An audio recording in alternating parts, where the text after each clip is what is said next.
नमस्कार दोस्तों, 23 जुलाई 2024 को हमारे देश की फाइनेंस मिनिस्टर निर्मला सीतारमण इस देश के बजट्स को प्रस्तुत करती है और ये बजट्स मोदी गवर्नमेंट का तीसरे टर्म का सबसे पहला बजट होता है। और इस प्रकार से निर्मला सीतारमण एक ऐसे फाइनेंस मिनिस्टर बन जाते हैं जिन्होंने लगातार 7 बार फाइनेंस के पद को भारत के अंदर संभाला है। आज की इस वीडियो में हम इस बजट को लेकर कुछ समरी देने वाले हैं कि इस बजट में किसको क्या मिला और किससे कुछ लिया गया, क्योंकि बिना लिए हुए बजट बनता ही नहीं है। तो किनको कुछ मिला, किनको क्या मिला, क्या चीजें सस्ती हुई, क्या चीजें महंगी हुई, आज इस छोटे से वीडियो में पूरा समरी आपको एनालिसिस देने वाले हैं। तो वीडियो चलिए शुरू करते हैं। मैं आपको एक बात समझाता हूं। गरीब, जो सबसे गरीब आदमी होता है उसको तो फ्री का बीज मिल जाता है, और जो सबसे अमीर आदमी है उसको तो टैक्स कट मिल जाता है, और पिस्ता हमेशा मिडिल क्लास वाला है। और अगर मैं सच बताऊं ना, तो मैं इस बजट 2024 की पूरी समरी बस ये 2 लाइन में आपको कह डाली, समझा डाली। लेकिन अगर इसको और डीपली समझाने का प्रयास करूं तो इसमें यह हुआ है कि एक तरीके से आप ये समझो कि अगर बजट जो है ना वो बनता है सरकार का, हमारा या फिर आपका बजट नहीं होता है। और बजट अगर सरकार बनाती तो बजट हम लोगों को या फिर आप लोगों को कुछ देते नहीं है, वो एक उल्टा जो होता है वो बजट बनने से हम लोगों से लिया जाता है। तो ये बजट है। तो बेसिकली बजट से हम लोग को देख करके तब खुश भी नहीं होना कि बजट आ गया, तो क्या हो सकता है इससे? कुछ भी नहीं। इनफैक्ट अगर इस बजट का कोई टैगलाइन बनाया जाए तो वो टैगलाइन होगा आंध्रा और बिहार बजट। क्यों? यही तो हुआ है। बिहार में 26,000 करोड़ रुपए का पैकेज दिया गया है, सिर्फ इसलिए। क्यों? क्योंकि वहां पर हर दूसरे दिन कोई ना कोई ब्रिज टूटते रहता है। ब्रिज की बारे में जानकारी हम लोगों ने इस वीडियो में कवर किया। वीडियो को जरूर वॉच करिए, क्या चल रहा है बिहार के अंदर। तो ब्रिज टूटने की वजह से, इंफ्रास्ट्रक्चर कमजोर होने की वजह से वहां पैकेज दिया जा रहा है। आप खुद सोच के देखो, जिस स्टेट में करप्शन के हाथों से पैसा पानी की तरह बहा जा रहा है, वहां पर उल्टा उसको पैसा दिया जा रहा है। इसके अलावा दूसरा स्टेट हमारा है आंध्र प्रदेश। ये आंध्र प्रदेश में 15,000 रुपए को प्रॉमिस किया गया है, 15,000 करोड़ रुपए का प्रॉमिस। वो इसलिए क्योंकि ताकि आंध्र प्रदेश की कैपिटल सिटी अमरावती को डेवलप किया जाए, क्योंकि ये प्रॉमिस सरकार ने तब किया था जब आंध्र प्रदेश से अलग होकर के तेलंगाना बना था, तो उसके पास खुद का कोई कैपिटल सिटी नहीं था। तो उसी टाइम प्रॉमिस किया गया था और आखिरकार अब इस प्रॉमिस को फुलफिल किया गया। अमरावती को एक capital city of Andhra Pradesh ही बनाया जाएगा। तो उसको उसके लिए खर्च के लिए, उसको डेवलप करने के लिए, उसको मेंटेनेंस करने के लिए ये बजट उनको प्रॉमिस किया गया। और अगर देखा जाए तो आंध्र प्रदेश और बिहार को इतना ज्यादा सपोर्ट देने का सिर्फ एक रीजन हो सकता है कि मोदी गवर्नमेंट 3.0 आंध्र प्रदेश के टीडीपी और बिहार के जेडीयू, इन 2 पार्टियों की मदद से चल रही है। और अगर ये 2 पार्टियां अपना सपोर्ट खींच ले तो सरकारें गिर सकती है, और इसीलिए सरकार के सबसे ज्यादा फोकस इन 2 स्टेट्स पे है। बजट 2024 में एक चीज और नजर आई है कि इसमें कांग्रेस के मैनिफेस्टो से कुछ बातें इसमें डायरेक्टली कॉपी पेस्ट की है। इसमें 1 करोड़ यूथ को 500 बड़ी बड़ी अलग अलग कंपनीज में इंटर्नशिप के ऑफर दिए जाएंगे, जो कि काफी अच्छी न्यूज है। और यही चीज कांग्रेस के मैनिफेस्टो में लिखी हुई थी। इसके अलावा सरकार की खटाखट वाली स्कीम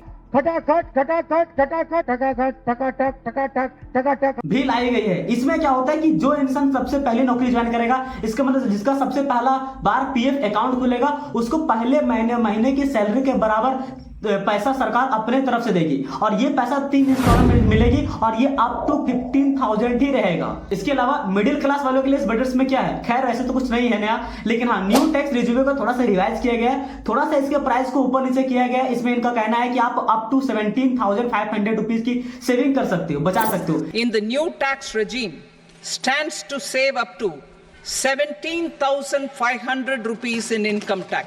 लेकिन जहां पर सरकार बचती हुई दिखती है ना, लेकिन दूसरी तरफ काटने का भी प्लानिंग शुरू करती है। एक तरफ से बचा रही है पैसा, हम लोग को दिखा रही है कि आपका पैसा बचेगा, लेकिन दूसरी तरफ कहीं ना कहीं पैसा खींचने का प्लानिंग शुरू कर देती है।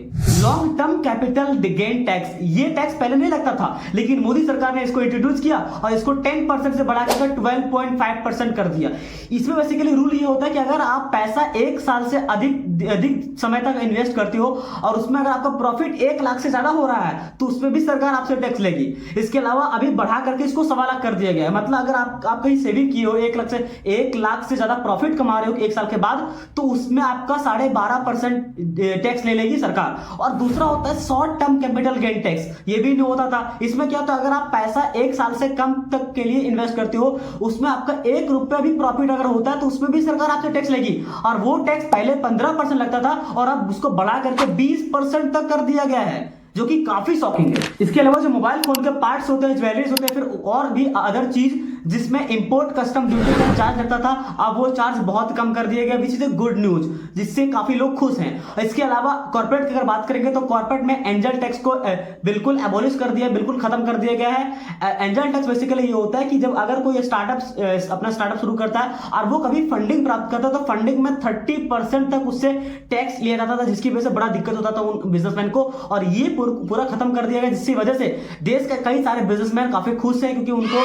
स्टार्टअप जो होता है वो एक रिस्क वाला चीज होता है, और फिर भी उस पर सरकार में 30% तक ले ले टैक्स, वो भी दूसरा का पैसा फंडिंग लिए है, कर्ज लिए है, उसमें भी तो बड़ा दिक्कत होता था। और ये चीज जब खत्म हुआ आज तो काफी बिजनेसमैन खुश है और वो स्टार्टअप के प्रति और ज्यादा जागरूक हो चुके हैं। इसके अलावा बॉर्डर रोड ऑर्गेनाइजेशन के बजट्स को 30% तक बढ़ा दिया गया है। इसका मतलब बॉर्डर में हमारा जो भी काम होता है, कंस्ट्रक्शन जो भी होती है, रोड हाईवे ब्रिज बनते हैं, इस काम को और तेजी से बढ़ना शुरू होगा। अभी फिलहाल में जो आप चाइना का न्यूज सुनोगे कि चाइना में हमारा जो काम चला हमारे बॉर्डर पे, चाइना के बॉर्डर पे, वो काम बहुत स्लो हो गया था, लेकिन अब वो फास्ट हो जाएगा। क्यों? क्योंकि उसके पैकेज को, उसके बजट को 30% से ज्यादा बढ़ा दिया गया है। इसके अलावा मिडिल क्लास फैमिली के लिए यहाँ पर कुछ भी नहीं है, लार्जर जनता पर फर्क पड़ने वाला कुछ भी बदलाव नहीं किया गया है। कुछ लोग प्रयास कर रहे थे कि पेट्रोल डीजल के दाम को जीएसटी के अंदर लाया जाएगा, वो भी नहीं हुआ। कुछ लोग प्रयास कर रहे थे कि हमारा जो इनकम टैक्स है इसको कम किया जाएगा, उसका भी कुछ नहीं हुआ।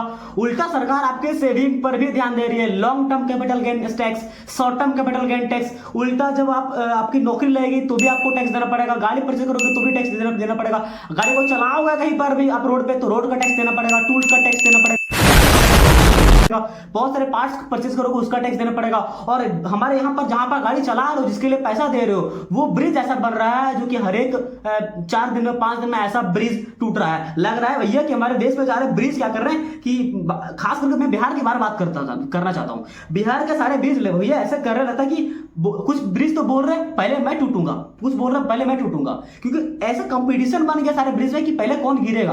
और यहाँ पर भी इतना बड़ा टैक्स दो ताकि हम लोग अच्छे से सर्विसेज प्रदान करें। गवर्नमेंट सोचता है कि हम इनसे टैक्स ले यूएस की तरह से, और भैया ये जो हम लोग को देती है वो पिछड़ा हुआ कंट्री की तरह से सर्विस देती है, ये नहीं हो सकता।